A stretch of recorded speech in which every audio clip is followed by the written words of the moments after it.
خیلی سخته دیگه جمهوری اسلامی بتونه رئیس جمهوری با این سطح از خلوص مذهبی پیدا کنه. این پزشکی ها خودشه.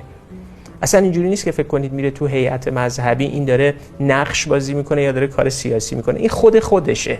عمیقاً یه انسان دیندار باورمند به متون دینی قرآن و نهج البلاغه است و میزان تسلطش هم بر این متون اینقدر زیاده که سخت بشه آدمی پیدا کرد که حتی در بین مذهبی ها بتونه با ایشون برابری بکنه. شما 2 تا جلسه با ایشون باشی میفهمین که وقتی میگه من با شما فرق ندارم، این یه بازی نیست، یه بازی کلامی نیست.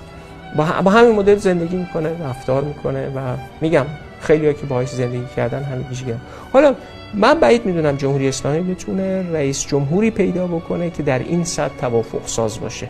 اگه عقلی در حکومت وجود داشته باشه که امیدوارم باشه و بعد از این 27 سال شکل گرفته باشه، حکومت همه توانش رو باید بگذاره تا پزشکیان موفق باشه.